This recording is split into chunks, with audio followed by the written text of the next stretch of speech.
कुरान तो ये कह रहा है, और आज सोशल मीडिया उठा करके देख लो, खुल्लम खुल्ला इस्लाम को गाली दी जा रही है। कहते हैं साहब अब ये ढकोसला करना बंद कर दो कि आतंक का कोई धर्म नहीं होता, आतंक का एक ही धर्म होता और वो इस्लाम है, नऊजुबिल्लाह। और सोने पर सुहागा ये हो गया कि आज से तकरीबन 8-9 दिन पहले कश्मीर की घाटी में जो वाकया हुआ, 26 लोगों को गोली मार करके हलाक कर दिया गया। उनसे उनका मजहब पूछा गया और जब ये बताया गया कि वो मुसलमान नहीं है तो उनको मार दिया गया, उनकी औरतों को छोड़ दिया गया। बड़ी खूबसूरती से ये काम हुआ। मारने वालों को पता था हम मजहब पूछ करके मार रहे हैं और औरतों के सामने मार रहे हैं। ये औरतें जाकर के दुनिया को बताएंगी हमारा धर्म पूछ करके, हमारा मजहब पूछ करके हमको मारा गया। पूरे हिंदुस्तान में, पूरी दुनिया में एक नैरेटिव बनाया जाएगा, एक प्रोपेगेंडा चलाया जाएगा, एक साजिश रची जाएगी कि इस्लाम के मानने वाले ही आतंकवादी होते हैं, इस्लाम ही नऊजुबिल्लाह आतंक का धर्म है। और अब हालात ये हो चुके हैं, रोजाना कोई ना कोई वीडियो आ रहा है। आगरा की सरजमीन पर उत्तर प्रदेश में एक रेस्टोरेंट में काम करने वाला मुसलमान नौजवान गुलफाम, उससे उसका नाम पूछ करके गोली मार दी गई और ये ऐलान किया गया कि हम 26 का बदला 2600 से लेंगे। और आज ये खबर मैंने देखी, मथुरा के अंदर बाकायदा मिशन चलाया जा रहा है कि कोई भी अपने दुकान पर, अपने घर पे किसी मुसलमान को नौकर न रखे। एंटी मुस्लिम, मुसलमानों के खिलाफ नफरत की पूरी मुहिम छेड़ी जा रही है। मेरे प्यारे साथी, हमने तो हमेशा यही कहा है आतंक का कोई धर्म नहीं होता। अगर कश्मीर के पहलगाम में 26 लोगों को धर्म पूछ करके मारा जा रहा है तो बिल्कुल गलत है, नाजायज है, हराम है। अगर किसी बेगुनाह को कत्ल करने वाला अल्लाहू अकबर कह करके कत्ल करे तब भी गलत है, जय श्री राम बोल करके कत्ल करे तब भी गलत है। मारने वाला कोई भी हो, अगर बेकसूर को मार रहा है, उसकी जबान से क्या नारा निकल रहा है, उसके चेहरे पर दाढ़ी है कि नहीं है, उसके माथे पर सजदे का निशान है कि नहीं, ये नहीं देखा जाएगा। मारने वाला अगर बेकसूर को मार रहा है तो ये आतंकवाद है, ये दहशतगर्दी है। मेरे प्यारे साथियों, हमने कभी किसी आतंकवादी घटना को धर्म के एंगल से देखने की वकालत ही नहीं की है। हमने तो हमेशा कहा कि तबरेज अंसारी को झारखंड की सरजमीन पर बेकसूर पीट करके मार डाला गया, मॉब लिंचिंग कर दी गई, वो भी गलत था। राजस्थान की सरजमीन पर किसी अफराजुल को मार दिया गया, वो भी गलत था। चलती ट्रेन में मुसलमानों का नाम पूछ करके एक कांस्टेबल ने गोली चला करके मारा था, तब भी गलत था। हमने तो तब आसमान सर पे नहीं उठाया था कि आज इस आतंकी काम का ताल्लुक किसी धर्म से है। ये क्यों सेट किया जा रहा है, इस्लाम को आतंकवाद से क्यों जोड़ा जा रहा है। मेरे प्यारे साथियों, 26 लोगों को मारने वाले कौन थे? 10 दिन गुजर गए, अभी तक सारी हवाई बातें, अभी तक कोई क्लियर बातें नहीं सामने आ सकी कि वो कौन थे जिन्होंने उन 26 लोगों को मारा था। जो भी बातें हैं सब अभी शक के दायरे में हैं कि हाँ साहब ये इसके ऊपर शक है, ये संदिग्ध है, ये मुश्तबा है। लेकिन एक बात कन्फर्म है और यकीनी है कि उन 26 लोगों में मरने वालों में एक सैयद आदिल हुसैन भी था, जो उसी कश्मीर की सरजमीन का था। और उसने जब देखा कि ये बेकसूरों को मार रहे हैं, टूरिस्टों को मार रहे हैं, सयाहों को मार रहे हैं, उसने कहा कि इन मासूमों को क्यों मारते हो। उन आतंकवादियों ने उसको भी गोलियों से भून दिया। वो बचाने की कोशिश कर रहा था और इस कोशिश में वो मारा गया। अगर कोई पूछे उन 26 लोगों की हत्या करने वाला मुसलमान था कि नहीं था, हम कहेंगे नहीं, वो मुसलमान नहीं था। मगर हाँ, जिसने एक इंसान जिसने उन 26 लोगों की जान बचाने की कोशिश की थी और इस कोशिश में मारा गया था, वो पक्का मुसलमान था। और ये मेरे नबी की तालीम और ये मेरे दीन की तालीम। ऐ इस्लाम को आतंकवाद से जोड़ने वालों और ये कहने वालों की आतंक का एक ही धर्म होता है, वो इस्लाम होता है। कान खोल करके सुन लो, दवा को सही तरीके से इस्तेमाल ना किया जाए तो जहर बन जाती है। इस्लाम का नाम लेकर के कोई अगर इस्लाम का मिसयूज करे और अपने आप को मुसलमान कह करके गलत काम करे तो इस्लाम इसके लिए कब जिम्मेदार हो जाएगा। अरे इस्लाम तो वो दीन है, अल्लाह कुरान में कहता है मन कतल नफ्सन बिगैरि नफ्सिन औ फसादिन फिल अर्दि फकअन्नमा कतलन नास जमीआ। एक इंसान की हत्या करने वाला, एक मनुष्य को कत्ल करने वाला पूरी इंसानियत का कातिल है। वमन अहयाहा फकअन्नमा अहयन नास जमीआ। और एक इंसान को की जिंदगी बचाने वाला पूरी मानवता को बचाने वाला है। इस्लाम कैसे आतंकवाद का धर्म हो सकता है मेरे साथियों? इस्लाम तो वो दीन है, जब आप एक मुसलमान दूसरे मुसलमान से मुलाकात करता है, जो ग्रीटिंग के अल्फाज हैं, जो संबोधन के अल्फाज हैं, जो मिलने के अल्फाज है, जरा उस पर गौर कीजिए। दूसरी कौमें बोलती हैं good night, good morning, good evening, good afternoon. कोई कहता है जय श्री राम, कोई कहता है जय सिया राम, कोई कहता है जय श्री कृष्णा। मुसलमान, पूरी दुनिया के मुसलमान जब एक दूसरे से मुलाकात करते हैं क्या बोलते हैं? अस्सलामु अलैकुम व रहमतुल्लाहि व बरकातुहू। कास्ट कोई भी हो, रंग कोई भी हो, भाषा कोई भी हो, कल्चर कोई भी हो, कंट्री कोई भी हो, एक मुसलमान दूसरे मुसलमान से जब भी मिलेगा मुलाकात करने के पहले सलाम करेगा। और ये सलाम क्या है मेरे प्यारे साथियों, जरा गौर करना। अस्सलामु अलैकुम, तुम पर सलामती नाजिल हो, अल्लाह तुमको सलामत रखे, तुम पर पीस हो, तुम पर शांति हो। व रहमतुल्लाहि, और अल्लाह की रहमतें तुम्हारे ऊपर नाजिल हो। व बरकातुहू, और अल्लाह की बरकतें तुम्हारे ऊपर नाजिल हो। मुसलमान तो वो है मेरे प्यारे साथी जो मिलता भी है दूसरे से तो सलामती की दुआएं करता है। जो मुलाकात के टाइम सलामती की दुआएं करें, वो आतंकवाद और दहशतगर्द से कैसे उसका संबंध हो सकता है, उसका ताल्लुक कैसे हो सकता है? इस्लाम तो वो दीन है जो जिंदा तो जिंदा, मुर्दा इंसान अगर मर गया है उसकी डेड बॉडी का भी सम्मान करने की तालीम देता है। अल्लाह के नबी साहबा के साथ बैठे थे, एक जनाजा जा रहा था, अल्लाह के नबी खड़े हो गए। साहबा ने कहा इन्हा जनाज़तु यहूदिय्यिन, अय अल्लाह के नबी ये किसी मुसलमान का जनाजा नहीं, ये यहूदी का जनाजा है। आपने फरमाया अलैसत नफ्सन, क्या इसके अंदर जान नहीं है, क्या इसके अंदर जिंदगी नहीं है, क्या ये इंसान नहीं है? अगर इंसान है, इसका जनाजा जा रहा है तो उसके सम्मान में मैं अगर खड़ा हो गया तो कुछ भी गलत नहीं है। ये है मेरे नबी की तालीम। किसी मुर्दा इंसान का भी अपमान करना, उसकी लाश का अपमान करना।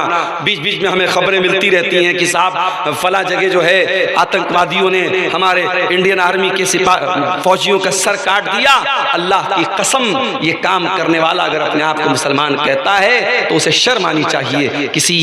किसी लाश की बेहुरमती करने की इस्लाम ने तालीम नहीं दी है।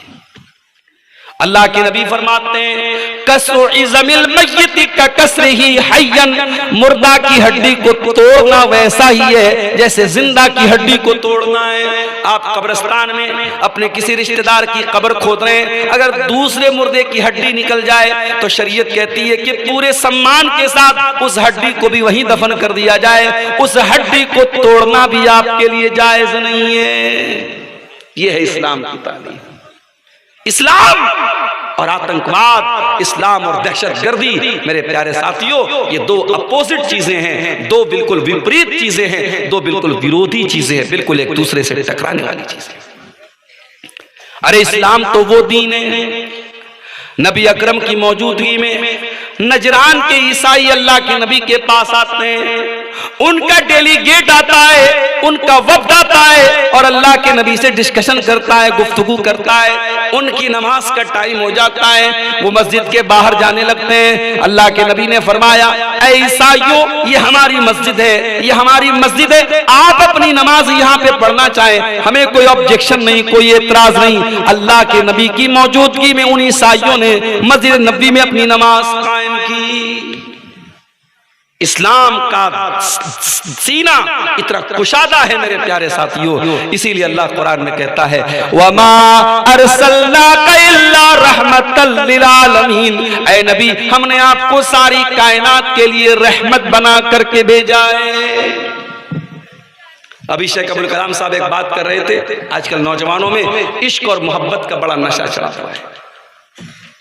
मुझे सब खबरें मिलती रहती हैं। अभी आपके इलाके की एक खबर मुझे मिली कि साहब एक लड़की जो बनात में पढ़ती थी, मदरसे में पढ़ने वाली लड़की, जो बाद में स्कूल जाती है और एक गैर मुस्लिम लड़के के साथ उसका अफेयर होता है और आज उस गैर मुस्लिम लड़के के साथ वो भाग करके शादी करती है और पूरे गांव और पूरे इलाके को छोड़ करके कहीं और जाकर के बसी है। और जब घर वालों ने कंप्लेंट की, उसने सामने आकर के कहा कि नहीं, मेरी रजामंदी से निकाह हुआ है, शादी हुई है और मैं अपने इसी गैर मुस्लिम पति के साथ रहूंगी। ये हालात हैं आज हमारे मुल्क के, नहीं हमारे गांव के, हमारे अपने इलाके के ये हालात पैदा हो रहे हैं। पानी कहां मर रहा है मेरे प्यारे साथी, पानी कहां मर रहा है। 8-8 साल 10-10 साल बुखारी और मुस्लिम और तिरमिजी और हदीस की किताबें पढ़ने के बाद अगर हमारी लड़कियां और हमारी बेटियां अगर किसी के आई लव यू और प्यार के जाल में फंस करके अपने दीन और ईमान का सौदा करने के लिए तैयार हैं, तो इसका मतलब कि कहीं ना कहीं पानी मर रहा है, कहीं ना कहीं हमने रस्सी को बहुत ढीला छोड़ के रखा है, कहीं ना कहीं हमारी तरबियत और हमारी पकड़ में बहुत कमजोरी है मेरे साथ। माफ करना इंदर चक वालों, माफ करना इस इलाके की सरजमीन के लोगों, सिर्फ रात में साल में जलसे करा लेना और फैमिली के साथ जलसों में आकर के एक मेले ठेले की तरह शामिल हो जाना और रिश्तेदारों के घर में दावत खा लेना, इसको अगर आपने दीन समझ लिया है और दीन का तकाजा समझ लिया है, दैट इज नॉट इनफ, ये काफी नहीं है मेरे प्यारे साथियों। आपको दीन सीखना पड़ेगा और अपने बच्चों को सिखाना पड़ेगा। आपकी लड़की जवान हुई, आपने उसको ये तो बताया कि तुझे बुर्का पहनना है, नकाब पहनना है। लड़की घर से निकली, नकाब पहन करके निकली, आपने उसको ये शिक्षा दी, ये तालीम दी कि तू जवान हो गई, तुझे नकाब पहनना पड़ेगा। मगर इतना काफी नहीं है मेरे प्यारे साथी। आपको अपनी जवान लड़की को ये भी बताना पड़ेगा कि तू ये नकाब क्यों पहन रही है। दुनिया की करोड़ों औरतें, करोड़ों लड़कियां तो अपने जिस्म की नुमाइश कर रही हैं। नकाब तो बड़ी दूर की बात है, उनके बदन का कोई हिस्सा ऐसा नहीं जिसको दुनिया के मर्द लोग न देखते हो। सोशल मीडिया पर, इंटरनेट पर उसको घूर घूर के देखा न जाता हो। ऐ मुसलमान लड़की, तू अपने घर से पर्दे में क्यों निकल रही है, तू नकाब में क्यों निकल रही है। आप जब अपनी बच्ची को कुरान पढ़ाएंगे, कुरान का तर्जमा पढ़ाएंगे, आपकी बच्ची कुरान की आयत पढ़ेगी, या अय्युहन नबिय्यु कुल अज़वाजिका व बनातिका व निसाइल मुमिनीना युदनीना अलैहिन्ना मिन जलाबिबिहिन्ना। ऐ नबी अपनी बेटियों से कह दीजिए, अपनी बीवियों से कह दीजिए, ऐ नबी तमाम मुसलमान औरतों से कह दीजिए, युदनीना अलैहिन्ना मिन जलाबिबिहिन्ना, कि जब वो अपने घर से निकला करें तो अपने ऊपर चादर डाल लें, अपने ऊपर नकाब डाल लें, अपने ऊपर बुर्का डाल लें। ज़ालिका अदना अन युरफ़ना फला युज़ैन, ये पर्दा दुनिया को बता देगा कि हम नकाब पहनने वाली लड़कियां हैं, हम बुर्का पहनने वाली लड़कियां हैं, हम हिजाब करने वाली लड़कियां हैं, हमको कोई छेड़ने की जरूरत न करे, हम इज्जतदार घरों की लड़कियां हैं, हमारी इज्जत के साथ कोई खेलने की कोशिश न करे। अल्लाह की कसम, लाखों लड़कियां अपने अपने महबूबों के साथ सड़कों पे घूमती हैं, आम बात है। मगर जब कोई नकाबपोश लड़की इस तरीके का कोई बेहुदा काम करती हुई नजर आती है तो दिल दुखता है मेरे प्यारे साथियों, दिल में तकलीफ होती है कि ये नकाब पहन करके ये काम कर रही है। इसलिए अपनी बहनों से कहना चाहूंगा, जब तुम घर से नकाब में निकला करो, चाहे तुम स्कूल जाती हो, कॉलेज जाती हो, बनात में पढ़ती हो, कहीं भी जाती हो, ऐ मुसलमान लड़कियों, जब तुम नकाब में निकला करो, जब तुम पर्दे में निकला करो, तो अपने नकाब को सिर्फ एक कपड़ा न समझना, उसको सिर्फ एक ड्रेस न समझना, वो तुम्हारे इस्लाम को पेश करता है। जब एक लड़की नकाब पहन करके निकलती है, दुनिया उसका नाम नहीं जानती, उसका नाम आयशा है, उसका नाम हफ्सा है, उसका नाम खदीजा है, उसका नाम सफिया है, दुनिया नहीं जानती। हाँ, दुनिया ये जानती है ये नकाब पहन करके आई है तो इसका मतलब मुसलमान लड़की है। ऐ नकाब पहनने वालियों, जब तुम कोई गलत काम करती हो, जब तुम कोई बेहुदा काम करती हो, जब तुम कोई नामुनासिब काम करती हो, दुनिया कहती है मुसलमान होकर के ऐसा काम करती है। ऐ मुसलमान बहनों, अपने नकाब की लाज रख लिया करना, अपने पर्दे की लाज रख लिया करना। अपनी बच्चियों को सिखाओ कि पर्दा इसलिए तुझे कराया जाता है कि मेरे नबी की तालीम है। औरत जवान हो गई, लड़की जवान हो गई तो उसके जिस्म को, उसके शरीर को किसी और को देखने की इजाजत नहीं है।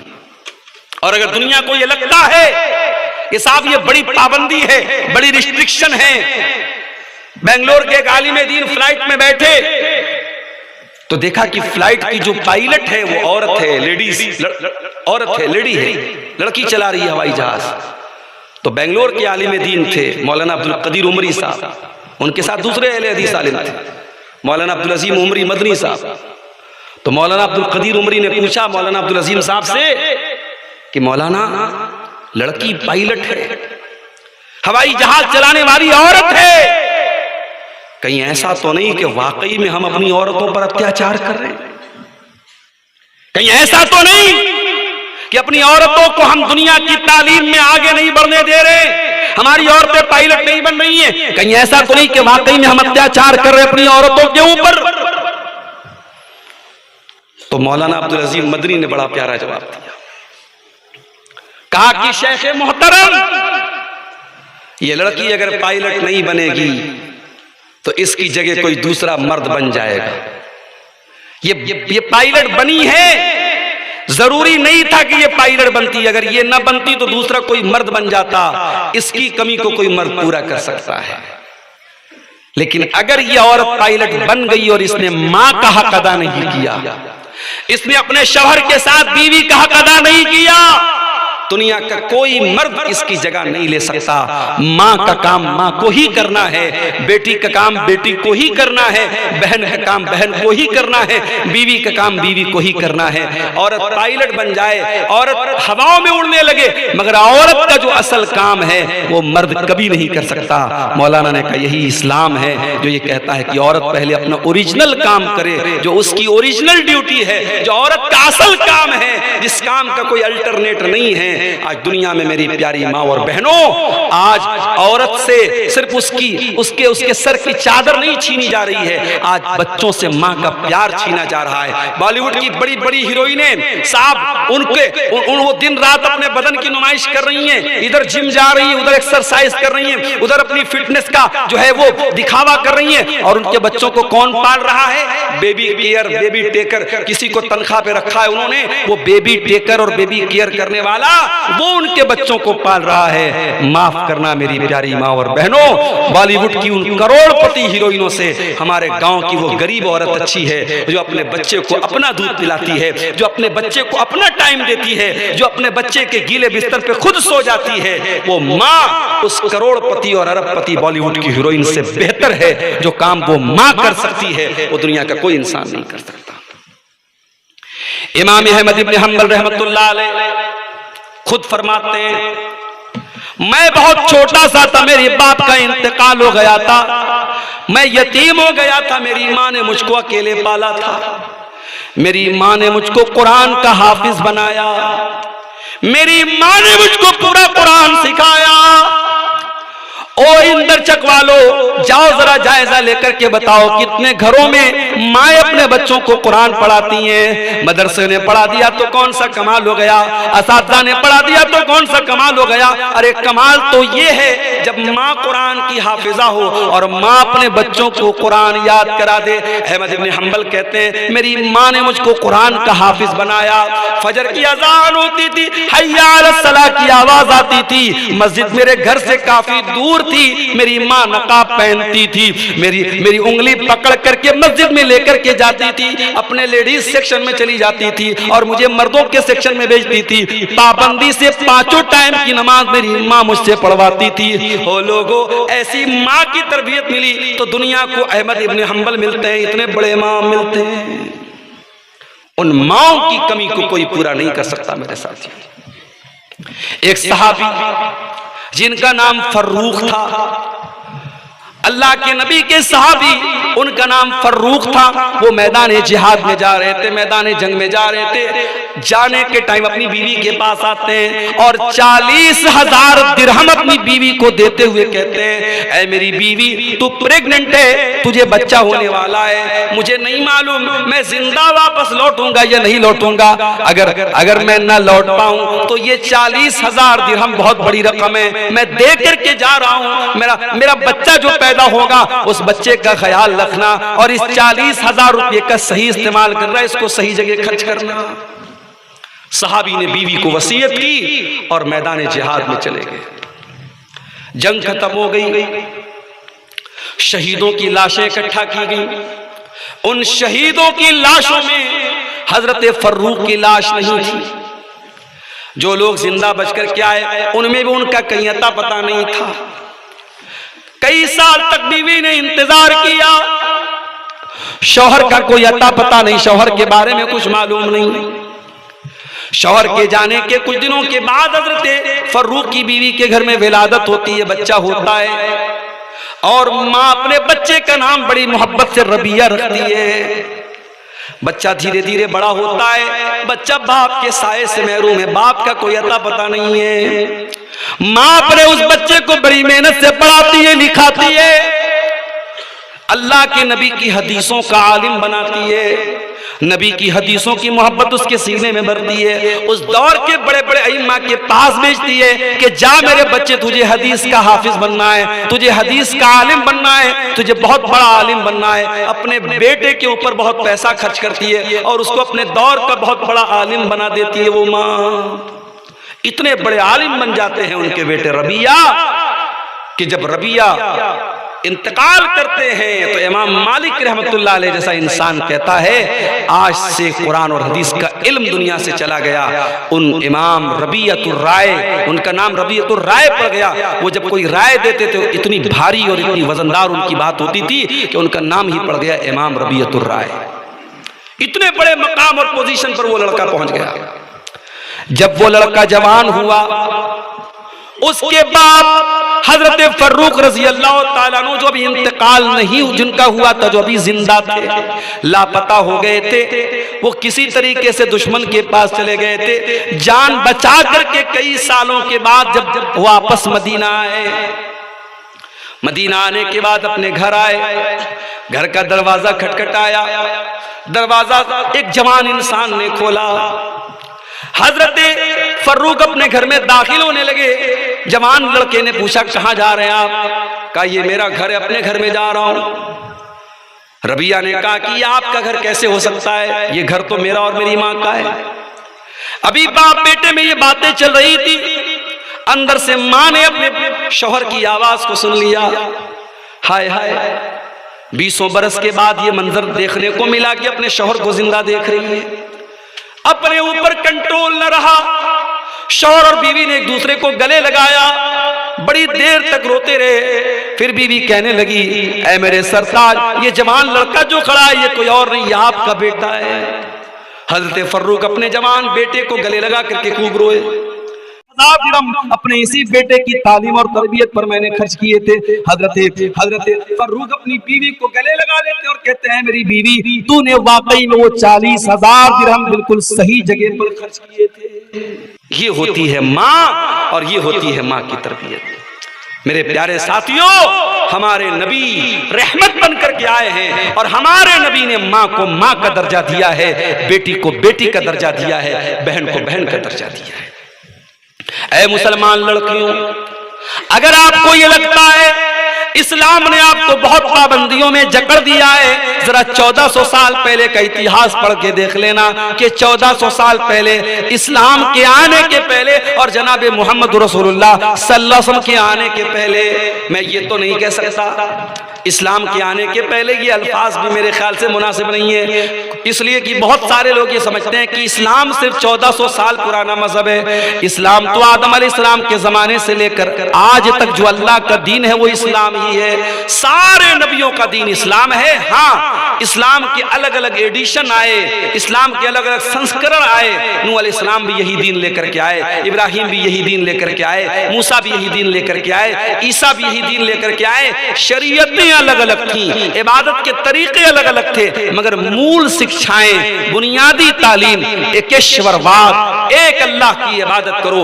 एक ईश्वर उपासना के लायक है, एक अल्लाह इबादत के लायक है, सारे नबियों की यही तालीम थी और यही इस्लाम था। इसलिए हमारे बहुत सारे हिंदू भाई जो ये समझते हैं कि साहब इस्लाम 1400 साल पुराना मजहब है, वो अपने इस गलत फहमी को दूर कर लें। इस्लाम कोई 1400 साल पुराना मजहब नहीं है।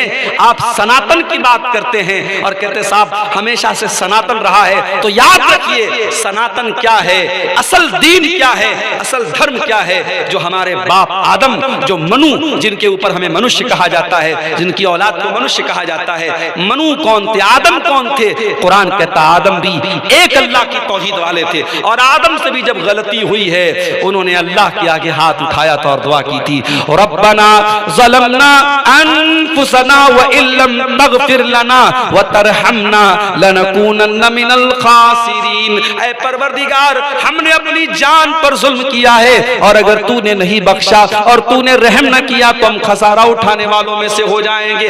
आदम भी इस्लाम को फॉलो करते थे और जनाब मोहम्मद रसूलुल्लाह सल्लल्लाहु अलैहि वसल्लम भी इस्लाम को लेकर के आए थे। इस्लाम कोई 1400 साल पुराना मजहब नहीं है। इस्लाम आदम अलैहिस्सलाम से लेकर के आज तक और कयामत तक जो सही धर्म है वही इस्लाम है। मेरे प्यारे साथियों, मैं अपनी औरतों से कहना चाहूंगा कि ऐ औरतों, अगर तुम्हें यह लगता है कि इस्लाम ने तुम पर अत्याचार किया है, जरा 1400 साल पहले का इतिहास उठा के देखो, औरत की स्थिति क्या थी, औरत की पोजीशन क्या थी। कुरान कहता है वइज़ा बुशिरा अहदुहुम बिल उनसा ज़ल्ला वजुहु मुस्वद्दन व हुवा कज़ीम। जब किसी के घर में लड़की पैदा होती थी, बेटी पैदा होती थी, बाप का चेहरा काला पड़ जाता था, यतवारा बिनल कौम मिन सूई मा बुशिरा बिही, और लड़की का बाप लोगों को अपना चेहरा नहीं दिखाता था, सोच में पड़ जाता था अयुमसिकुहु अला हुनिन अम यदुस्सुहु फित तुराब। अगर लड़की को पालता हूं तो समाज वाले ताना मारेंगे और लड़की को अगर मार देता हूं तो अपने हाथों से जमीन में ले जाकर के गाड़ना पड़ेगा। बेटियां जमीन में गाड़ दी जाती थी, ये अलग बात है। 2025 आ चुका है, आज भी लड़कियां जमीन में गाड़ी जाती हैं। 1400 साल पहले जमीन में गाड़ी जाती थी, आज मां के पेट में मार दी जाती है। भारत में, हमारे मुल्क में करोड़ों लड़कियां हर साल और लाखों लड़कियां रोजाना मां के पेट में मार दी जाती हैं। वजह क्या है? लड़की की परवरिश मुश्किल है, जहेज देना पड़ेगा, शादी में जेवर देना पड़ेगा। आज हालात ये हैं, बनारस में अभी एक हफ्ता पहले हैदराबाद के एक साहब आए, कहने लगे मौलाना साहब ये बताइए लड़की की शादी में कितना खर्च आता है आपके यहाँ? मैंने कहा आम तौर से लड़की की शादी में, बनारस की मैं बात करूं, बनारस में फिर भी रस्म रिवाज कम है, लेकिन लाख 2 लाख तो रुपये तो बहरहाल चाहिए।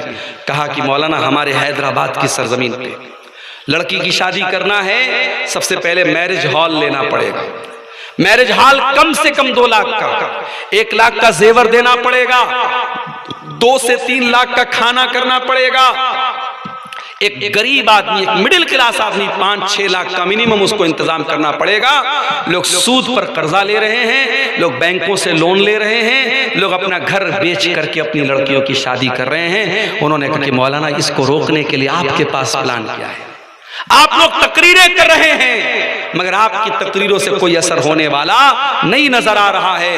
आज भी लड़कियों की शादी में ये सारा खर्चा हो रहा है और लोग कहते हैं भाई हराम कहाँ है। ठीक है, नबी के दौर में लड़की की शादी पे दावत नहीं हुई, क्या लड़की की शादी की दावत हराम है? हराम तो नहीं है। जब हराम नहीं तो हम कर रहे हैं। मेरे प्यारे साथियों, जरूरी नहीं है कि हम हर चीज को हराम और हलाल के एंगल से देखें। ठीक है, लड़की का बाप अपनी खुशी से दावत दे रहा है, हम हराम नहीं कह सकते, कोई मुफ्ती इसको डायरेक्ट हराम नहीं बोलेगा, मगर आप इसका इनकार तो नहीं कर सकते कि नबी के दौर में इसका चलन नहीं था।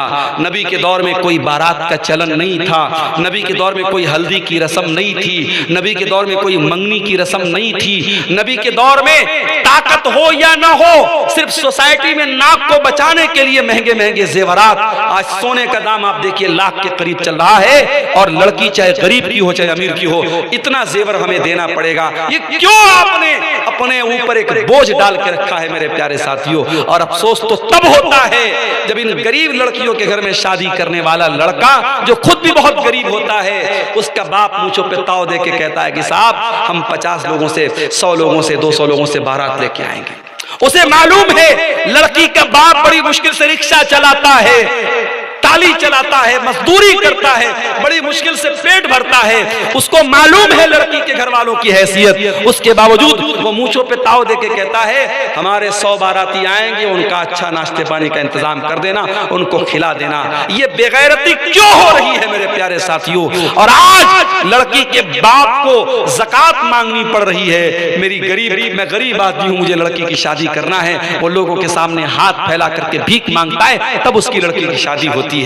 और ये मसला सिर्फ झारखंड का नहीं है, सिर्फ साहिबगंज का नहीं है, सिर्फ गोड्डा का नहीं है, ये पूरे देश का, पूरे मुल्क का मसला बना हुआ है। कहीं कम है, कहीं ज्यादा है। मेरे प्यारे साथियों, ये वो चीजें हैं जिसने लड़की की पैदाइश को मुश्किल बना दिया है। अच्छे अच्छे दीनदार घरों में भी हम देखते हैं, लड़का पैदा हुआ तो खुशी नजर आती है, लड़की पैदा हुई तो उदासी नजर आती है। नहीं मेरे प्यारे साथियों, मेरे नबी ने जो रहमत लिल आलमीन थे, मेरे नबी रहमत बन करके आए, मेरे नबी ने कभी लड़की की पैदाइश पर उदासी का हुक्म नहीं दिया। आपने तो यहां तक फरमाया मन आला जारियतैन हत्ता तबलुगा जा यौमल क़ियामत याना व हुवा कहातैन। आपने अपनी दोनों उंगलियों से इशारा करके फरमाया 2 लड़कियों को पालने वाला, 2 लड़कियों का बाप क़यामत के दिन इस हाल में आएगा। जिस तरीके से ये दोनों उंगलियां एक दूसरे से मिली हुई हैं, वो अपने नबी के साथ कयामत के दिन आएगा।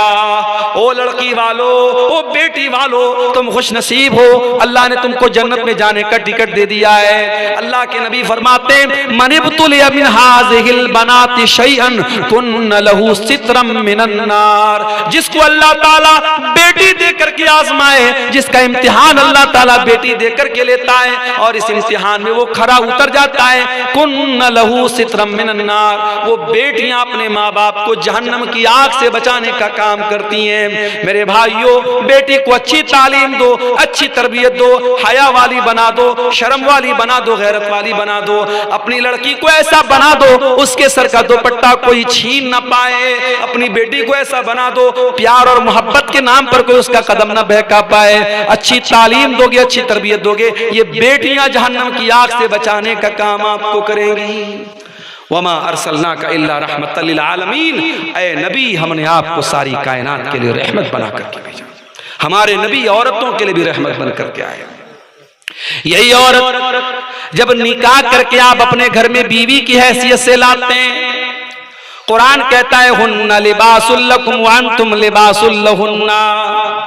ऐ मर्दों, जिन औरतों से तुमने निकाह किया है, ये औरतें तुम्हारे लिबास का दर्जा रखती हैं। जिस तरीके से लिबास तुम्हारी बॉडी से लगा हुआ है, तुम्हारे शरीर से लगा हुआ है, ये औरतें तुम्हारी जिंदगी का पार्ट हैं, तुम्हारी जिंदगी का हिस्सा है, तुम्हारे जीवन का हिस्सा है। इन औरतों के साथ प्यार और मोहब्बत से पेश आना। कुरान कहता है व मिन आयातिही अन खलक लकुम मिन अनफुसिकुम अज़वाजन लितस्कुनु इलैहा।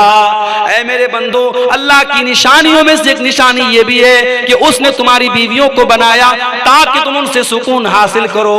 वजाल बैनकुम मवद्दतन व रहमा, और अल्लाह ने मियाँ बीवी के बीच में मोहब्बत और रहमत पैदा कर दी है। वअशहदु अल्ला इलाहा इल्लल्लाहु वहदहु ला शरीक लह वअशहदु अन्न मुहम्मदन अब्दुहु व रसूलुहु।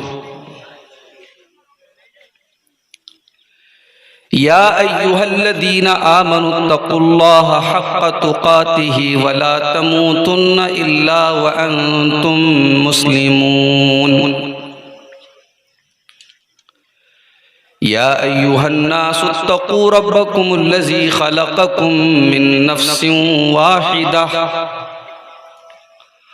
व ख़लक़ मिन्हा ज़ौजहा व बत्थ मिन्हुमा रिजालन कसीरन व निसाअ वत्तक़ुल्लाहल्लज़ी तसाअलून बिही वल अरहाम इन्नल्लाहा काना अलैकुम रक़ीबा। या अय्युहल्लज़ीना आमनुत्तक़ुल्लाह वक़ूलू क़ौलन सदीदा युस्लिह लकुम अअमालकुम व यग़फ़िर लकुम ज़ुनूबकुम व मन युतिइल्लाह व रसूलहु फ़क़द फ़ाज़ फ़ौज़न अज़ीमा।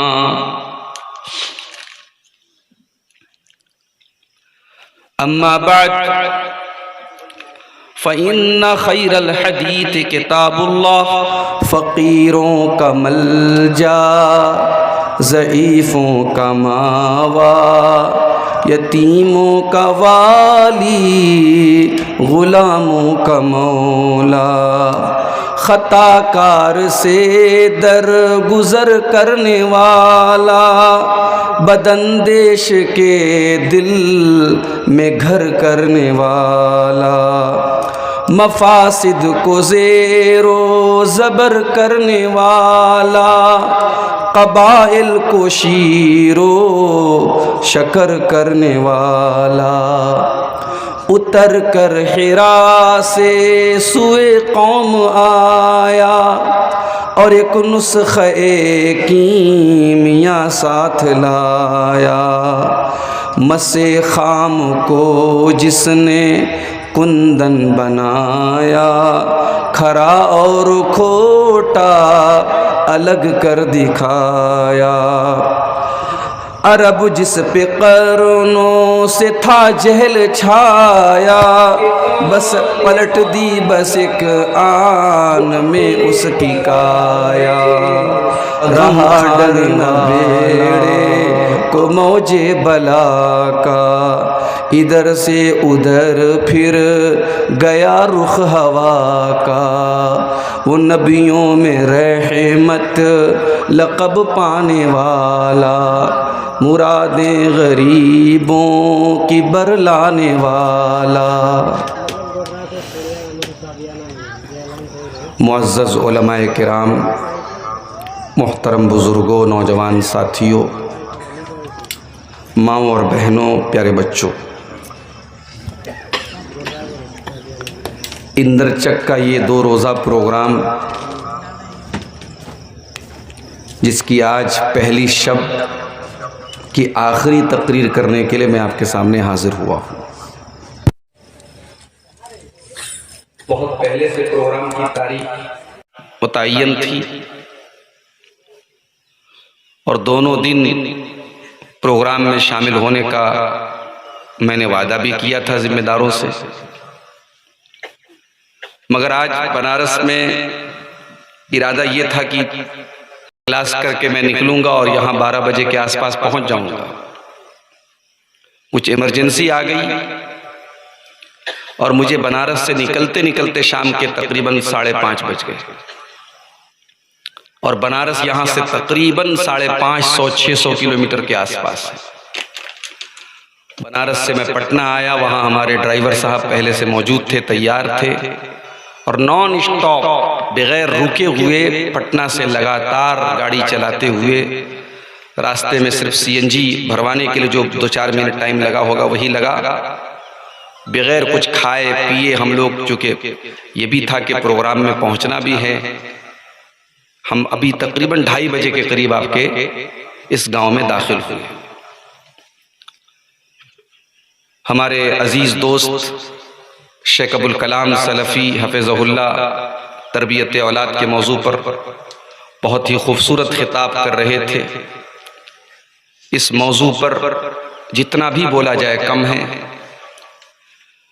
जब तक हम अपनी औलाद की तरबियत पर तवज्जो नहीं देंगे, हम नहीं बचा सकते अपनी आने वाली नस्लों को। अब वो ज़माना नहीं है कि आप मदरसे के बल पे ये तवक्को रख ले कि आपका बच्चा सुधर जाएगा, किताबें पढ़ के सुधर जाएगा, उस्ताद लगा देंगे सुधर जाएगा। नहीं, आपको जागना पड़ेगा। आपकी औलाद को, आपके बच्चों को, आपकी बच्चियों को बर्बाद करने के इतने रास्ते आ चुके हैं कि आप सोच नहीं सकते। खास तौर से आपके वो बच्चे जो टीनेजर हैं, 15 साल की उम्र का लड़का हो गया, 15 साल की उम्र की लड़की हो गई। अब उसको बहकाने के लिए, उसको गुमराह करने के लिए, उसको गलत रास्ते पे डालने के लिए इतनी चीजें, इतने प्लेटफॉर्म मौजूद हैं कि आपको के लिए बहुत मुश्किल है कि आप कंट्रोल करें। आपको अपना 100% देना पड़ेगा बच्चों को। आपका कारोबार, आपका बिजनेस, आपकी जॉब, इन सब से बढ़ करके आपके बच्चे हैं मेरे प्यारे साथी। अपने बच्चों की तरबियत पर हमें और आपको बहुत ही फोकस करना पड़ेगा। शेख अबुल कलाम साहब ने इस मौजू पर रोशनी डाली है, मैं उस पर तफसील से नहीं जाना चाहता।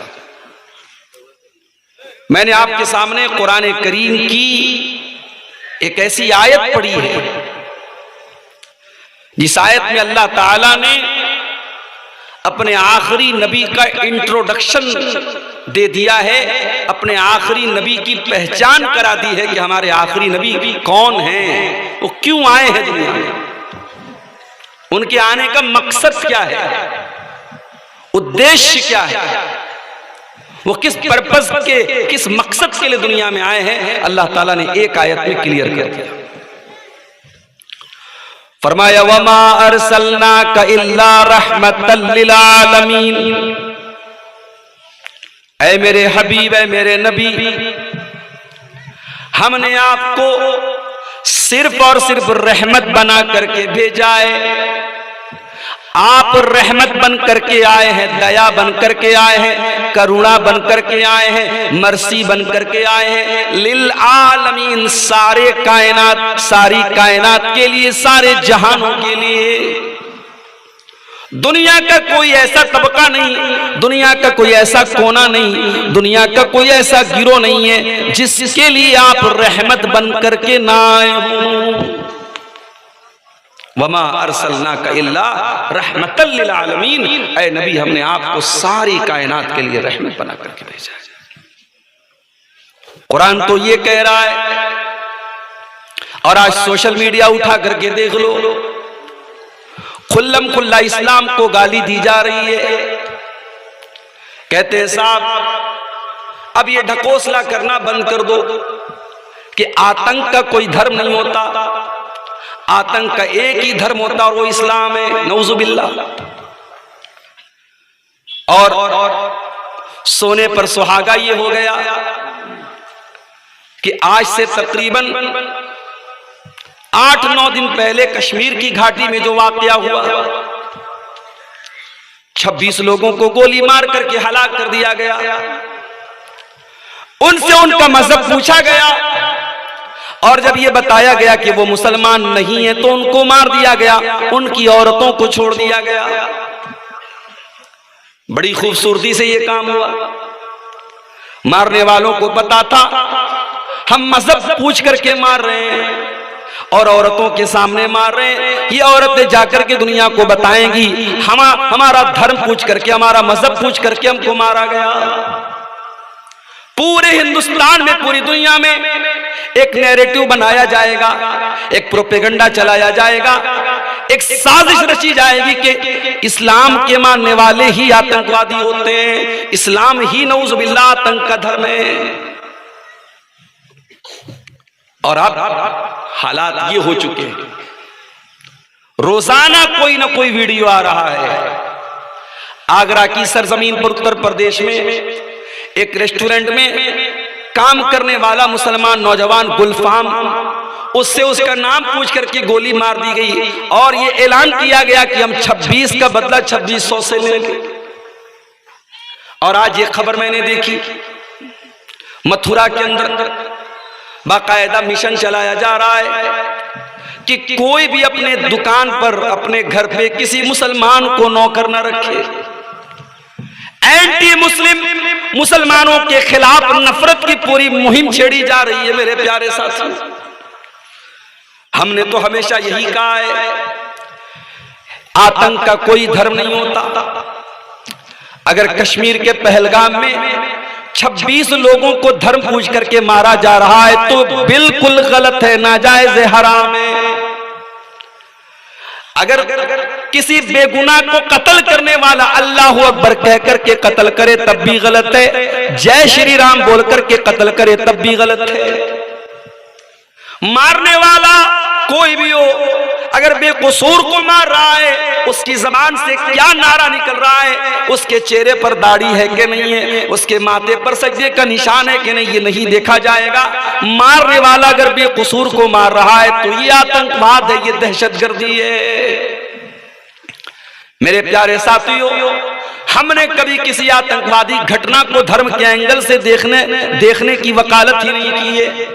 हमने तो हमेशा कहा कि तबरेज अंसारी को झारखंड की सरजमीन पर बेकसूर पीट पीट करके मार डाला गया, मॉब लिंचिंग कर दी गई, वो भी गलत था। राजस्थान की सरजमीन पर किसी अफराजुल को मार दिया गया, वो भी गलत था। चलती ट्रेन में मुसलमानों का नाम पूछ करके एक कांस्टेबल ने गोली चला करके मारा था, तब भी गलत था। हमने तो तब आसमान सर पे नहीं उठाया था कि आज इस आतंकी काम का ताल्लुक किसी धर्म से है। ये क्यों सेट किया जा रहा है? इस्लाम को आतंकवाद से क्यों जोड़ा जा रहा है? मेरे प्यारे साथियों, 26 लोगों को मारने वाले कौन थे? 10 दिन गुजर गए, अभी तक सारी हवाई बातें, अभी तक कोई क्लियर बातें नहीं सामने आ सकी कि वो कौन थे जिन्होंने उन 26 लोगों को मारा था। जो भी बातें हैं सब अभी शक के दायरे में हैं कि हाँ साहब ये इसके ऊपर शक है, ये संदिग्ध है, ये मुश्तबा है। लेकिन एक बात कन्फर्म है और यकीनी है कि उन 26 लोगों में मरने वालों में एक सैयद आदिल हुसैन भी था, जो उसी कश्मीर की सरजमीन का था। और उसने जब देखा कि ये बेकसूरों को मार रहे हैं, टूरिस्टों को मार रहे हैं, सयाहों को मार रहे हैं, उसने कहा कि इन मासूमों को क्यों मारते हो? उन आतंकवादियों ने उसको भी गोलियों से भून दिया। वो बचाने की कोशिश कर रहा था और इस कोशिश में वो मारा गया। अगर कोई पूछे उन 26 लोगों की हत्या करने वाला मुसलमान था कि नहीं था, हम कहेंगे नहीं, वो मुसलमान नहीं था। मगर हाँ, जिसने एक इंसान जिसने उन 26 लोगों की जान बचाने की कोशिश की थी और इस कोशिश में मारा गया था, वो पक्का मुसलमान था। और ये मेरे नबी की तालीम और ये मेरे दीन की तालीम। इस्लाम को आतंकवाद से जोड़ने वालों और ये कहने वालों की आतंक का एक ही धर्म होता है, वो इस्लाम होता है। कान खोल करके सुन लो,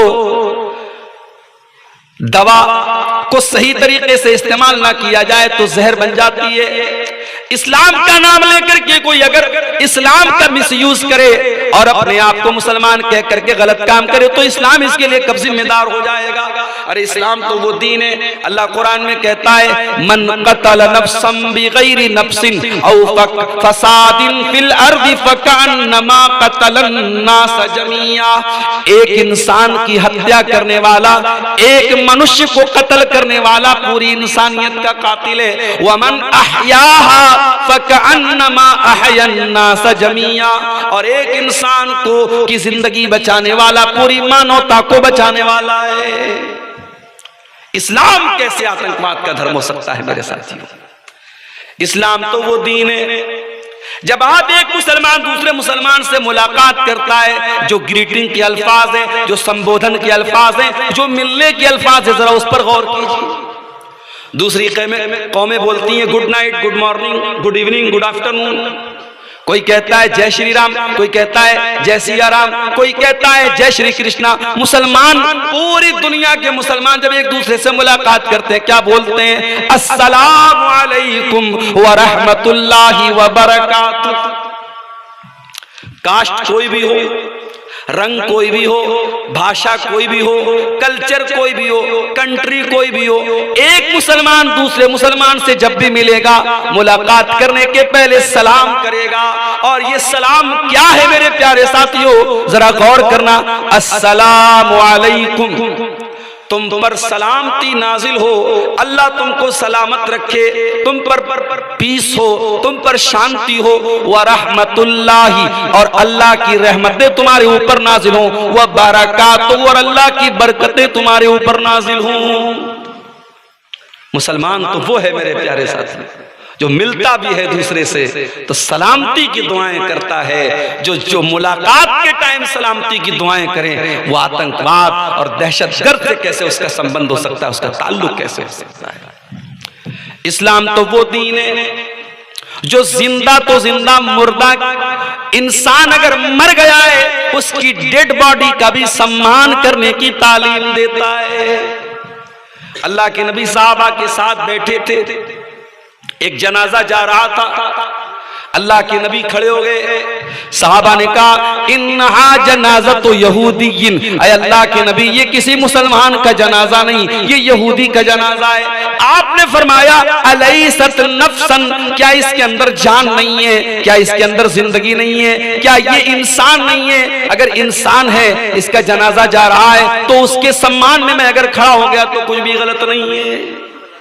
ये है मेरे नबी की तालीम। किसी मुर्दा इंसान का भी अपमान करना, उसकी लाश का अपमान करना। बीच बीच में हमें खबरें मिलती रहती हैं कि साहब फला जगह जो है आतंकवादियों ने हमारे इंडियन आर्मी के फौजियों का सर काट दिया। अल्लाह की कसम, ये काम करने वाला अगर अपने आप को मुसलमान कहता है तो उसे शर्म आनी चाहिए। किसी लाश की बेहुरमती करने की इस्लाम ने तालीम नहीं दी है।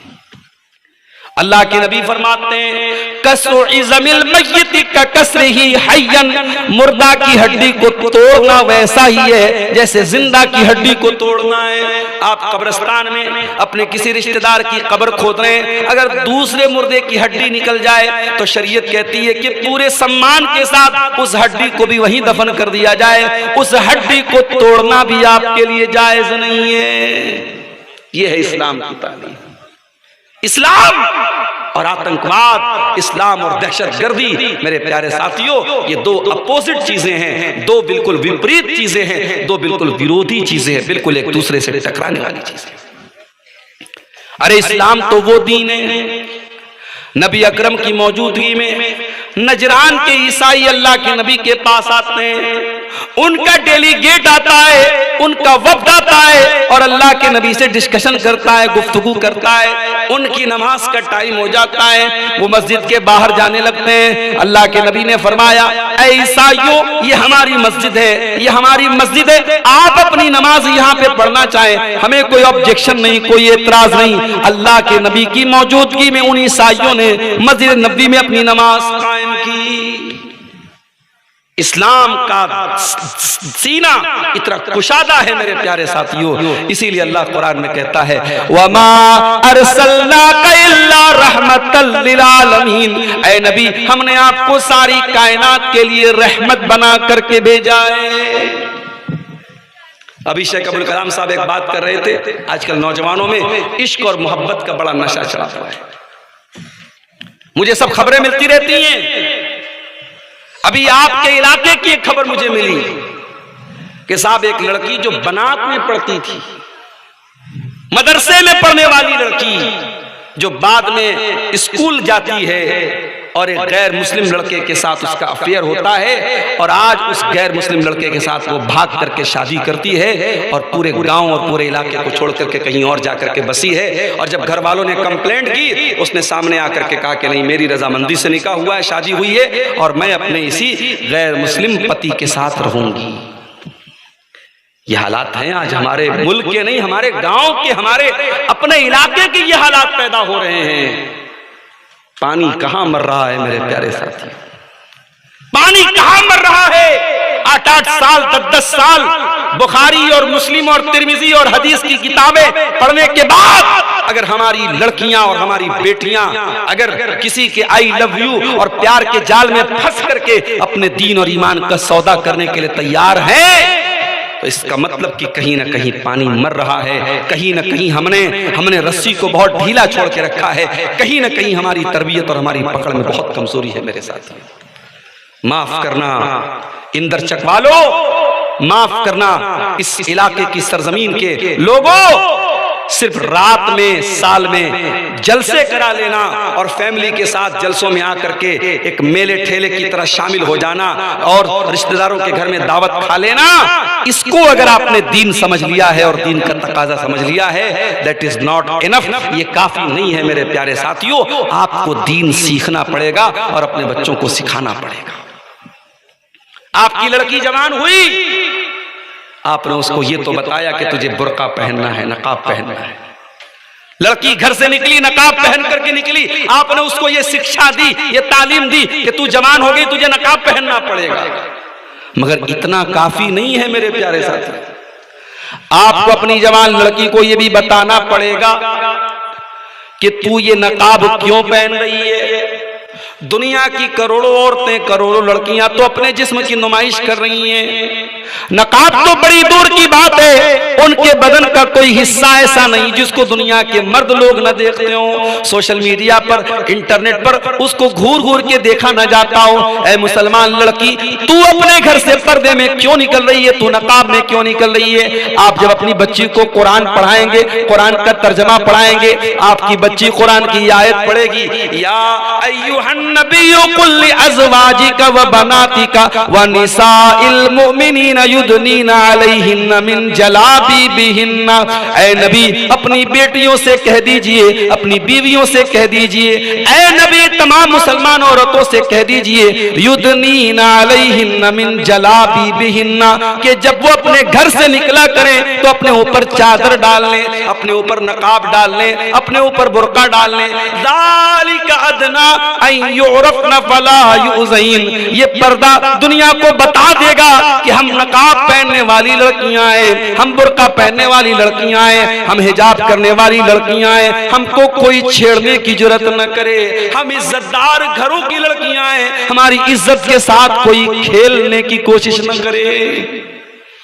अल्लाह की कसम, लाखों लड़कियां अपने अपने महबूबों के साथ सड़कों पे घूमती हैं, आम बात है, मगर जब कोई नकाब पोश लड़की इस तरीके का कोई बेहुदा काम करती हुई नजर आती है तो दिल दुखता है मेरे प्यारे साथियों, दिल में तकलीफ होती है कि ये नकाब पहन करके ये काम कर रही। इसलिए अपनी बहनों से कहना चाहूंगा, जब तुम घर से नकाब में निकला करो, चाहे तुम स्कूल जाती हो, कॉलेज जाती हो, बनात में पढ़ती हो, कहीं भी जाती हो, ऐ मुसलमान लड़कियों, जब तुम नकाब में निकला करो, जब तुम पर्दे में निकला करो, तो अपने नकाब को सिर्फ एक कपड़ा न समझना, उसको सिर्फ एक ड्रेस न समझना, वो तुम्हारे इस्लाम को पेश करता है। जब एक लड़की नकाब पहन करके निकलती है, दुनिया उसका नाम नहीं जानती, उसका नाम आयशा है, उसका नाम हफ्सा है, उसका नाम खदीजा है, उसका नाम सफिया है, दुनिया नहीं जानती। हाँ, दुनिया ये जानती है ये नकाब पहन करके आई है तो इसका मतलब मुसलमान लड़की है।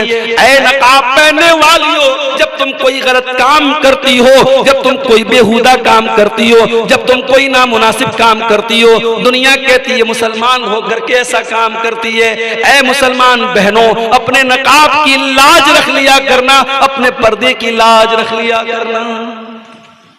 अपनी बच्चियों को सिखाओ कि पर्दा इसलिए तुझे कराया जाता है कि मेरे नबी की तालीम है, औरत जवान हो गई, लड़की जवान हो गई तो उसके जिस्म को, उसके शरीर को किसी और को देखने की इजाजत नहीं है। और अगर दुनिया को ये लगता है कि साहब ये बड़ी पाबंदी है, बड़ी रिस्ट्रिक्शन है, बेंगलोर के एक आलिम दीन फ्लाइट में बैठे तो देखा कि फ्लाइट की जो पायलट है वो औरत है, लेडीज औरत है, लेडी है, लड़की चला रही है हवाई जहाज। तो बेंगलोर के आलिम दीन थे मौलाना अब्दुल कदीर उमरी साहब, उनके साथ दूसरे अहले हदीस आलिम थे मौलाना अब्दुल अजीम उमरी मदनी साहब। तो मौलाना अब्दुल कदीर उमरी ने पूछा मौलाना अब्दुल अजीम साहब से कि मौलाना, लड़की पायलट है, हवाई जहाज चलाने वाली औरत है, कहीं ऐसा तो नहीं कि वाकई में हम अपनी औरतों पर अत्याचार कर रहे हैं? कहीं ऐसा तो नहीं कि अपनी औरतों को हम दुनिया की तालीम में आगे नहीं बढ़ने दे रहे, हमारी औरतें पायलट नहीं बन रही हैं? कहीं ऐसा तो नहीं कि वाकई में हम अत्याचार कर रहे हैं अपनी औरतों के ऊपर?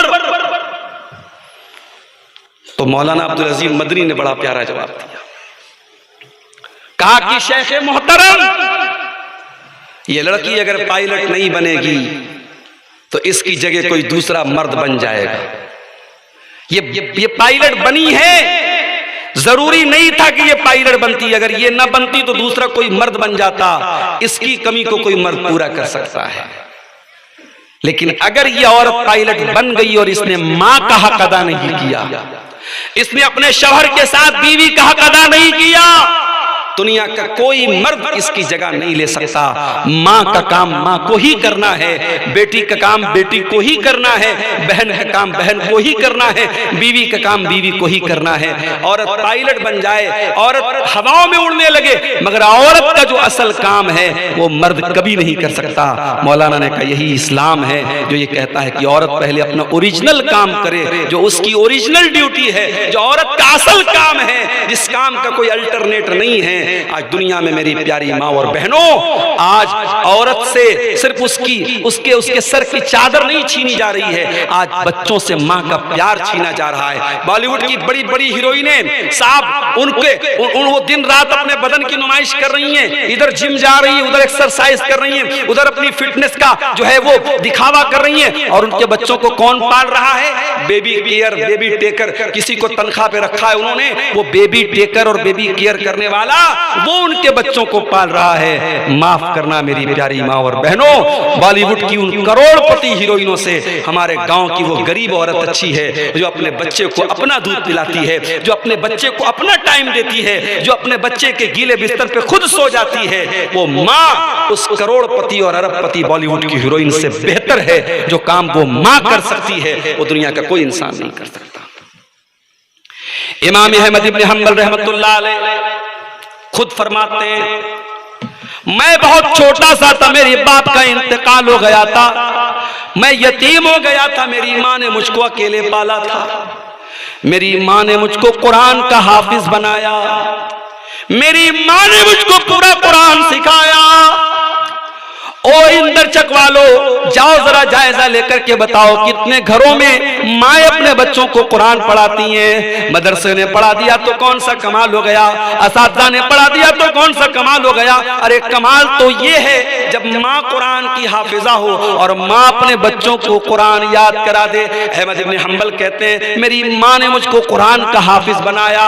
फजर की अजान होती थी, हय्या अलस सलाह की आवाज आती थी, मस्जिद मेरे घर से काफी दूर थी, मेरी माँ नकाब पहनती थी, मेरी उंगली पकड़ करके मस्जिद में लेकर के जाती थी, अपने लेडीज सेक्शन में चली जाती थी और मुझे मर्दों के सेक्शन में भेजती थी। पाबंदी से 5 टाइम की नमाज मेरी माँ मुझसे पढ़वाती थी। हो लोगों, ऐसी माँ की तरबियत मिली तो दुनिया को अहमद इब्न हंबल मिलते हैं, इतने बड़े इमाम मिलते हैं। उन माओं की कमी को कोई पूरा नहीं कर सकता मेरे साथियों। एक सहाबी जिनका नाम फर्रुख था, अल्लाह के नबी के सहाबी, उनका नाम फर्रुख था, वो मैदान जिहाद में जा रहे थे, मैदान जंग में जा रहे थे। जाने के टाइम अपनी बीवी के पास आते हैं और 40,000 दिरहम अपनी बीवी को देते हुए कहते हैं, ऐ मेरी बीवी, तू प्रेग्नेंट है, तुझे बच्चा होने वाला है, मुझे नहीं मालूम मैं जिंदा वापस लौटूंगा या नहीं लौटूंगा। अगर मैं ना लौट पाऊं तो ये 40,000 दिरहम बहुत बड़ी रकम है, मैं दे करके जा रहा हूं। मेरा बच्चा जो पैदा होगा उस बच्चे का ख्याल रखना और इस 40,000 रुपये का सही इस्तेमाल करना, इसको सही जगह खर्च करना। सहाबी ने बीवी को वसीयत की और मैदान जिहाद में चले गए। जंग खत्म हो गई, शहीदों की लाशें इकट्ठा की गई। उन शहीदों की लाशों में हजरत फर्रुख की लाश नहीं थी। जो लोग जिंदा बचकर के आए उनमें भी उनका कहीं अता पता नहीं था। कई साल तक बीवी ने इंतजार किया, शौहर का कोई अता पता नहीं, शौहर के बारे में कुछ मालूम नहीं। शौहर के जाने के कुछ दिनों के बाद हजरत फर्रुख की बीवी के घर में विलादत होती है, बच्चा होता है और माँ अपने बच्चे का नाम बड़ी मोहब्बत से रबिया रखती है। बच्चा धीरे धीरे बड़ा होता है, बच्चा बाप के साए से महरूम है, बाप का कोई अता पता नहीं है। माँ अपने उस बच्चे को बड़ी मेहनत से पढ़ाती है, लिखाती है, अल्लाह के नबी की हदीसों का आलिम बनाती है, नबी की हदीसों की मोहब्बत उसके सीने में भरती है। उस दौर के बड़े बड़े अइम्मा के पास भेजती है कि जा मेरे बच्चे, तुझे हदीस का हाफिज बनना है, तुझे हदीस का आलिम बनना है, तुझे बहुत बड़ा आलिम बनना है। अपने बेटे के ऊपर बहुत पैसा खर्च करती है और उसको अपने दौर का बहुत बड़ा आलिम बना देती है वो माँ। इतने बड़े आलिम बन जाते हैं उनके बेटे रबिया कि जब रबिया इंतकाल करते हैं तो इमाम मालिक रहमतुल्लाह अलैह जैसा इंसान कहता है आज से कुरान और हदीस का इल्म दुनिया से चला गया। उन इमाम रबियतुर राय, उनका नाम रबियतुर राय पड़ गया। वो जब कोई राय देते थे इतनी भारी और इतनी वजनदार उनकी बात होती थी कि उनका नाम ही पड़ गया इमाम रबियतुर राय। इतने बड़े मकाम और पोजीशन पर वो लड़का पहुंच गया। जब वो लड़का जवान हुआ उसके बाद हजरत फर्रुख रजी अल्लाह ताला अन्हु जो अभी इंतकाल नहीं जिनका हुआ था, जो अभी जिंदा थे, लापता हो गए थे, वो किसी तरीके से दुश्मन के पास चले गए थे। जान बचा करके कई सालों के बाद जब वापस मदीना आए, मदीना आने के बाद अपने घर आए, घर का दरवाजा खटखटाया, दरवाजा एक जवान इंसान ने खोला। हजरत फर्रुख अपने घर में दाखिल होने लगे। जवान लड़के ने पूछा कहाँ जा रहे हैं आप? कहा ये मेरा घर है, अपने घर में जा रहा हूं। रबिया ने कहा कि ये आपका घर कैसे हो सकता है, ये घर तो मेरा और मेरी माँ का है। अभी बाप बेटे में ये बातें चल रही थी, अंदर से माँ ने अपने शौहर की आवाज को सुन लिया। हाय हाय, 20 बरस के बाद ये मंजर देखने को मिला कि अपने शौहर को जिंदा देख रही है। अपने ऊपर कंट्रोल न रहा, शौहर और बीवी ने एक दूसरे को गले लगाया, बड़ी देर तक रोते रहे। फिर बीवी कहने लगी ऐ मेरे सरताज, ये जवान लड़का जो खड़ा है ये कोई और नहीं, ये आपका बेटा है। हजरत फर्रुख अपने जवान बेटे को गले लगा करके खूब रोए। अपने इसी बेटे की तालीम और तरबियत पर मैंने खर्च किए थे। हजरत फर्रुख अपनी बीवी को गले लगा लेते और कहते हैं मेरी बीवी, तूने वाकई में वो 40,000 दिरहम बिल्कुल सही जगह पर खर्च किए थे।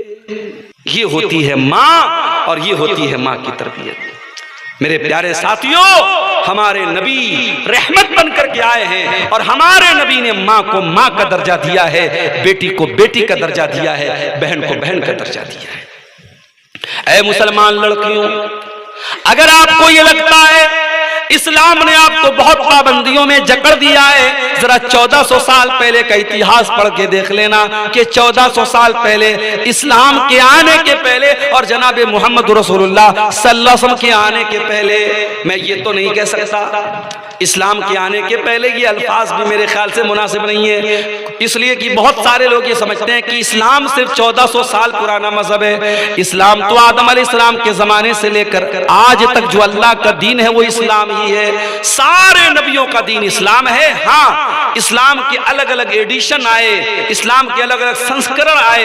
नूह अलैहिस्सलाम भी यही दीन लेकर के आए, इब्राहिम भी यही दीन लेकर के आए, मूसा भी यही दीन लेकर के आए, ईसा भी यही दीन लेकर के आए। शरीयतें अलग अलग थी, इबादत के तरीके अलग अलग थे, मगर मूल शिक्षाएं, बुनियादी तालीम एकेश्वरवाद, एक अल्लाह की इबादत करो, एक ईश्वर उपासना के लायक है, एक अल्लाह इबादत के लायक है। सारे नबियों की यही तालीम थी और यही इस्लाम था।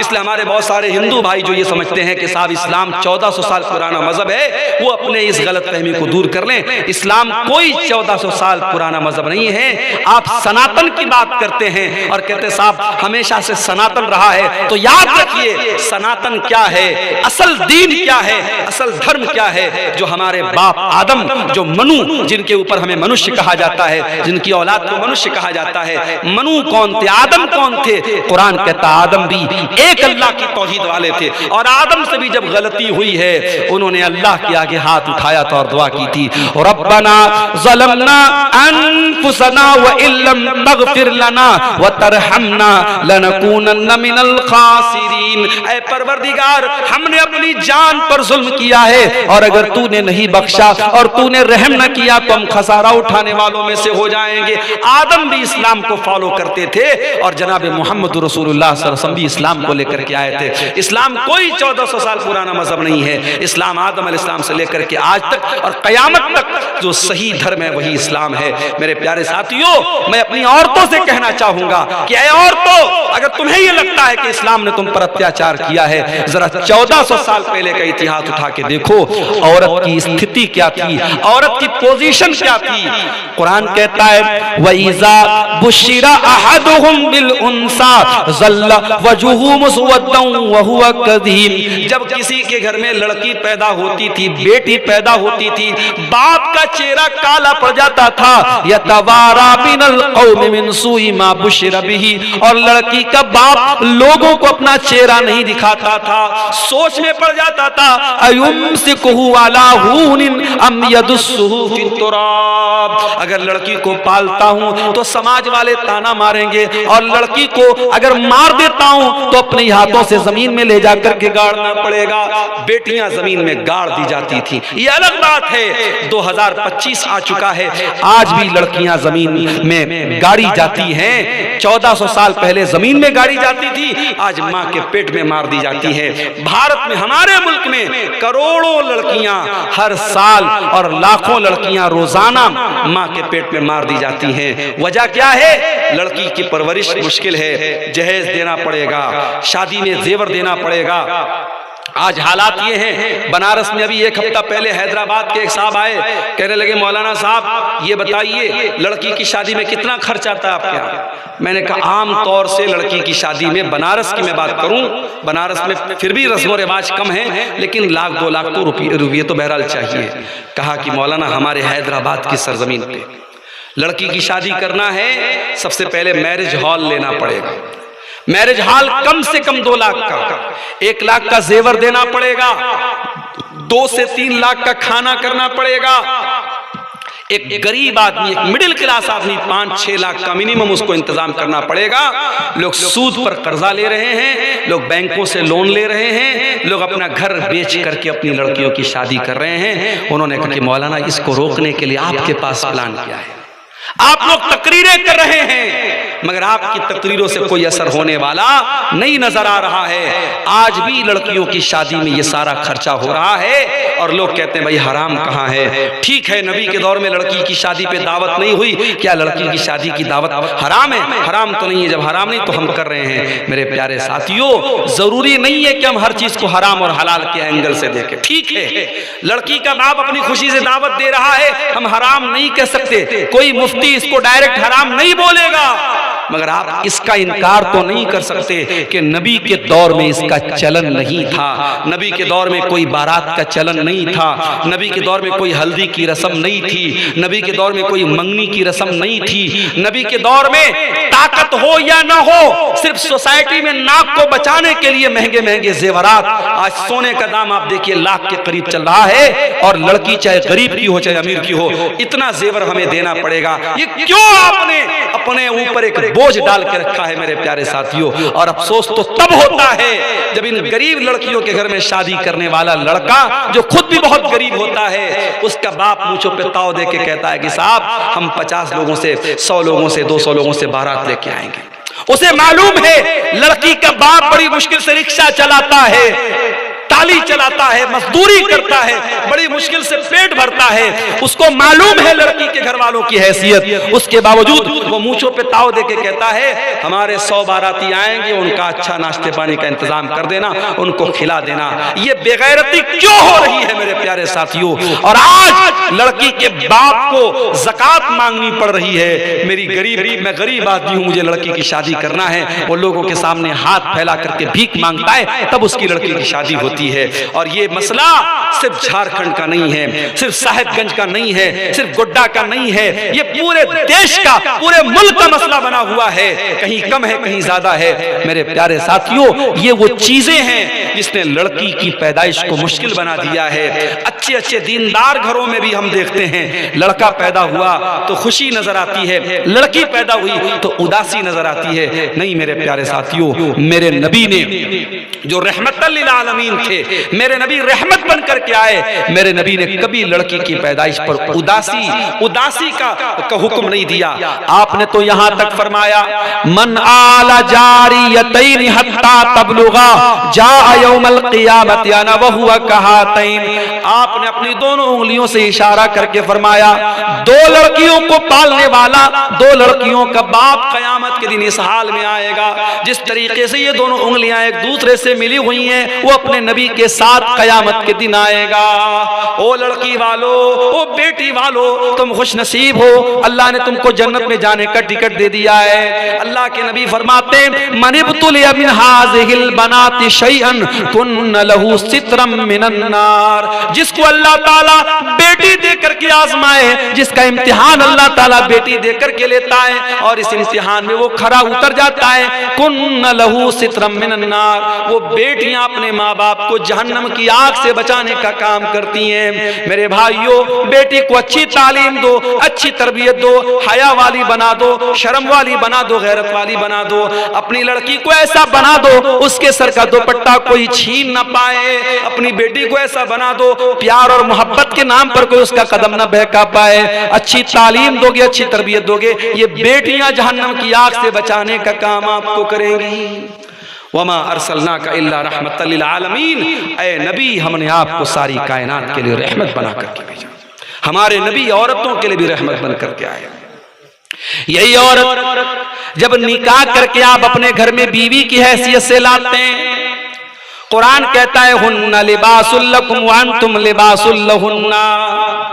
ऐ मर्दो, जिन औरतों से तुमने निकाह किया है, ये औरतें तुम्हारे लिबास का दर्जा रखती हैं। जिस तरीके से लिबास तुम्हारी बॉडी से लगा हुआ है, तुम्हारे शरीर से लगा हुआ है, ये औरतें तुम्हारी जिंदगी का पार्ट हैं, तुम्हारी जिंदगी का हिस्सा है, तुम्हारे जीवन का हिस्सा है। इन औरतों के साथ प्यार और मोहब्बत से पेश आना। कुरान कहता है, व मिन आयातिही अन खलक लकुम मिन अनफुसिकुम अज़वाजन लितस्कुनु इलैहा। ऐ मेरे बंदो, अल्लाह की निशानियों में से एक निशानी ये भी है कि उसने तुम्हारी बीवियों को बनाया ताकि तुम उनसे सुकून हासिल करो। वजाल बैनकुम मवद्दतम व रहमा।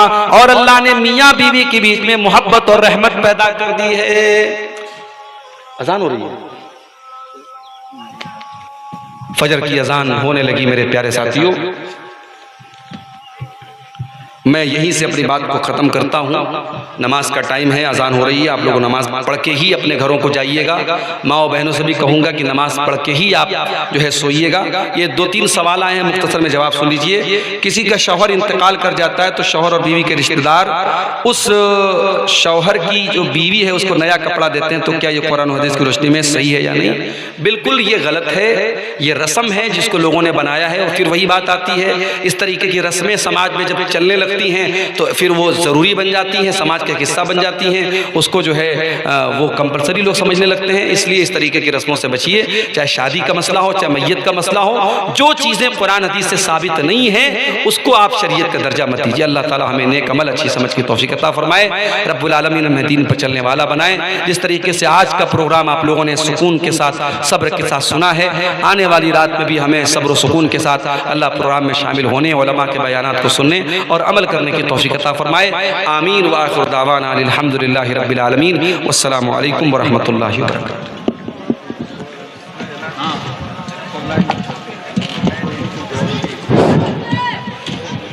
जज़ाकल्लाहु खैरन जज़ा। निहायत ही